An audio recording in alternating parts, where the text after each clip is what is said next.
Ang mga mayayamang tao na nakatira sa lungsod ay basta-basta na lang itinatapon ang kahit bahagyang nasirang mga gamit, nang walang pag-aalinlangan. Tulad ng babaeng nagsabi sa anak niyang itapon ang laruan ng tuta na kakabili lang nila dahil nasira ito. Sinabi niya na magiging pangit lang ang laruan kapag sinubukan nilang ayusin ito. At, maaari naman silang bumili ulit ng bago. Wala namang problema ang bata roon. At itinapon ng ina ang laruan ng tuta kasama ng iba pang basura sa maliit na lagusan ng basura na diretso papunta sa truck sa ilalim ng lupa. Ang truck na ito ay tumutungo naman sa napakalaking pasilidad ng tambakan ng basura. Gayunpaman, nandoon din sa pasilidad ng tambakan ng basura ang batang si Rudo. Palihim na inoobserbahan ang mga bagay na dinadala ng mga truck. Palihim siyang pumasok sa loob ng pasilidad at nakapasok sa isa sa mga silid. Ngunit sa kasamaang palad, may isang gwardya na nakarinig ng ingay mula roon. Agad niya itong sinuri at nakita ang isang tao na nagkakalkaw sa basura. Pumasok ang gwardya sa silid habang nakatutok ang kanyang baril kay Rudo, sabay sigaw na isa siyang kasuklam-suklam na nilalang na sumisira sa kagandahan ng lungsod sa pamamagitan ng pagkakalkal ng basura. Hindi man lang sumagot si Rudo dahil sanay na siyang marinig ang ganoong mga salita. Ngunit bigla namang pinindot ng gwardya ang alarma at humingi ng backup. Habang dumarating pa ang mga gwardya, inihagis ni Rudo ang ilang sako ng basura sa kanila.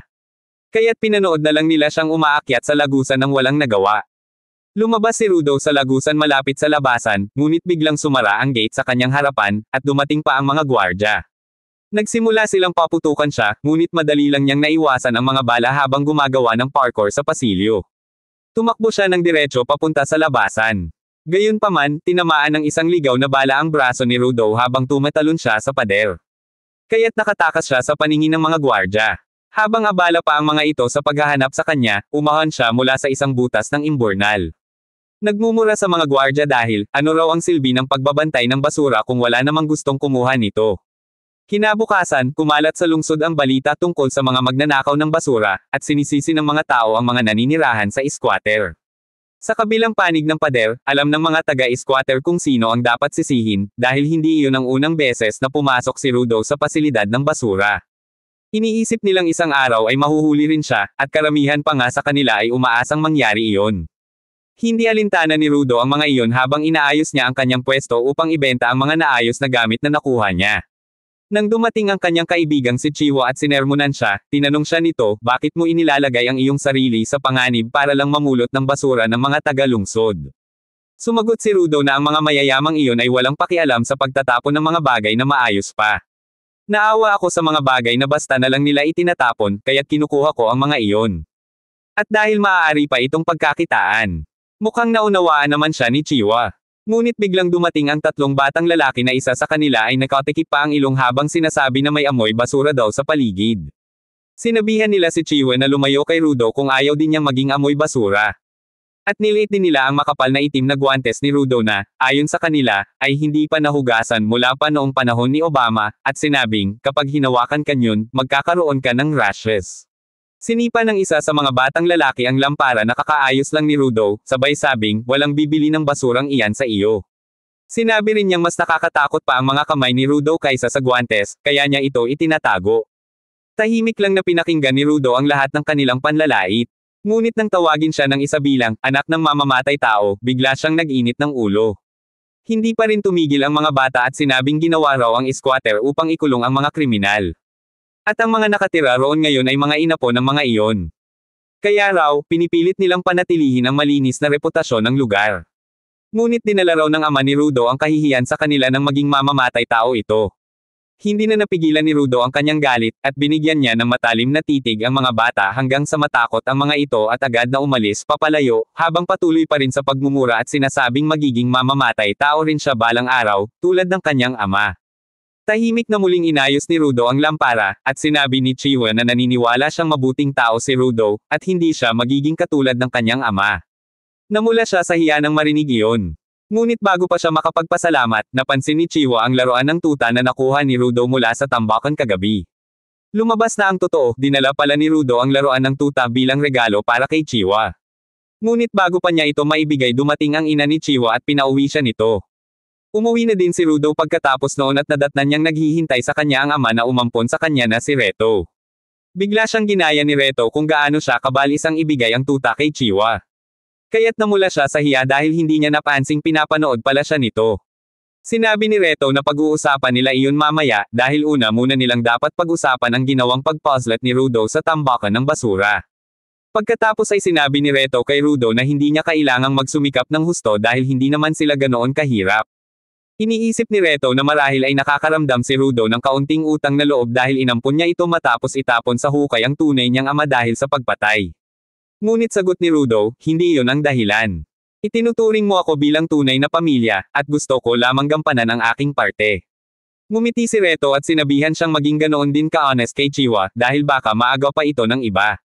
Biglang natarante si Rudo at napasigaw sa sakit ng mahipo ang sugat sa braso na tinamaan ng bala kagabi. Agad siyang inasikaso ni Reto, nilinis at binalutan ng sugat, pati na rin ang mga kamay niya. Habang tinitingnan ni Rudo ang kanyang mga kamay, naalala niyang matagal na siyang may mga sugat doon. Palagi siyang hinuhusgahan ng mga tao dahil dito, at minsan ay bigla na lamang itong sumasakit ng matindi. Isang araw, binigyan siya ni Reto ng itim na guwantes na parang may kakaibang kapangyarihan, dahil simula noon ay nawala ang sakit. Matapos tapusin ni Reto ang paggagamot sa mga sugat ni Rudo, sinabi niya rito na umamin na siya kay Chiwa bago pa maaga ng iba. Habang nagtatawanan sila tungkol doon, isang kaina hinalang lalaking may suot na maskara ang nakikinig sa kanila mula sa labas ng kalsada.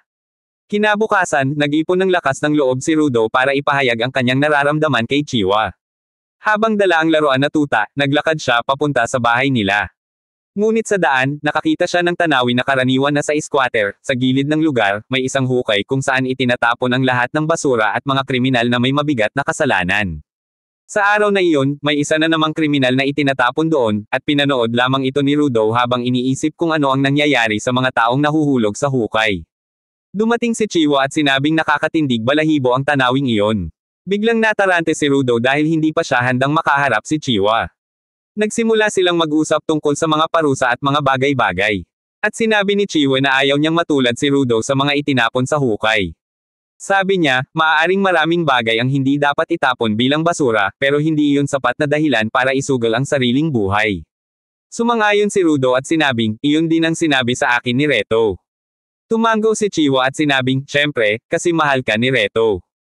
Napaisip sandali si Rudo nang marinig iyon, mahal din ako ni Reto, pero sa utak niyang parang may 2 megabytes RAM, inisip niyang ang ibig sabihin ni Chiwa ay mahal din siya nito. Bigla siyang kinilig at namula. Nang mapansin ni Chiwa ang pagkakamali ng kanyang sinabi, nagulat siya at natahimik. Ngunit huli na, baliw na si Rudo sa tuwa. Napahiga siya sa lupa habang tinatakpan ang mukha, sabay inabot kay Chiwa ang laruan ng tuta. Sinabi niyang baka hindi niya gusto ito dahil galing ito sa basura, pero naisip niyang magiging mas masaya ang tuta kung mapupunta ito sa kanya.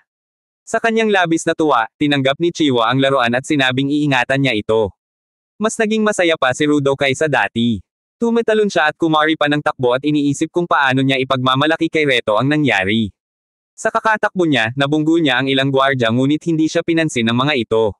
Nagtaka siya kung bakit naroon ang mga gwardya sa squatter, pero ipinagkibit balikat niya na lamang. Pagdating niya sa bahay, agad niyang binuksan ang pinto at sumigaw, Reto. May ikukwento ako, ngunit napatigil siya nang makita si Reto na nakahandusay sa sahig, at may lalaking nakamaskara na nakadagan sa kanya. Lumingon ang lalaking iyon kay Rudo at walang pag-aalinlangan niyang isinaksak ng mas malalim ang kutsilyo sa katawan ni Reto. Nagwala si Rudo sa nakita at sumugod sa lalaking iyon, ngunit sinapak siya ng malakas hanggang sa mawalan siya ng malay. Pagkagising niya, tapos na ang lahat, patay na si Reto, at kinuha ng mamamatay tao ang isang libro mula sa sahig bago ito umalis. Sandaling tumingin ito kay Rudo bago tuluyang lumabas. Pinilit ni Rudo na habulin ito, ngunit narinig niya ang mahinang tinig ni Reto. Buhay pa si Reto, at sa huling hininga nito ay sinabi kay Rudo na tumakas. Lumuhad si Rudo sa tabi niya at sinabing kukuha siya ng tulong, ngunit pinigilan siya ni Reto at sinabi, tumakbo ka na, at baguhin mo ang bulok na mundong ito. Pagkasabi noon, bumagsak na ang katawan ni Reto.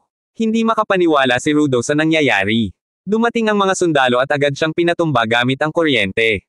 Akala nila ay siya ang mamamatay tao. Iginapos nila siya at sinabing, inaaresto ka sa salang pagpatay. Paulit-ulit niyang sinasabi na hindi siya ang pumatay at na nakatakas lang ang tunay na salarin, ngunit wala ni isa sa mga gwardya ang nakinig sa kanya. Binugbog lang siya hanggang mawala ng malay. Pagkaraan, dinala si Rudo sa entablado para isagawa ang parusa. Nandoon ang lahat ng taga-squatter upang panoorin siyang itapon sa hukay, at maging ang ilang taong mula sa lungsod ay dumalo rin. Sinabi ng hukom na ang pagpatay ay isa sa pinakamalalaking kasalanan, at kahit isa lamang siyang taga-squatter, hindi babawasan ang parusa. Idineklara ng hukom na si Rudo ay papatayin sa pamamagitan ng pagtapon sa hukay. Nagsigawan sa tuwa ang mga tao sa paligid. Hindi pa rin makapaniwala si Rudo sa nangyayari at umaasa siyang may kahit isang tao man lang na maniniwala sa kanya. Ipinilig niya ang kanyang paningin at tumigil sa mukha ni Chiwa. Sumigaw siya, "Hindi ako ang pumatay kay Reto. Pakiusap, hanapin mo ang tunay na salarin." Ngunit sumagot lang si Chiwa, "Pinagkatiwalaan kita, pero hindi ka pala karapat-dapat." Umiwas siya ng tingin, sabay ibinagsak ang laruan ng tuta at tinalikuran si Rudo. Mas masakit pa iyon kay Rudo kaysa sa anumang saksak.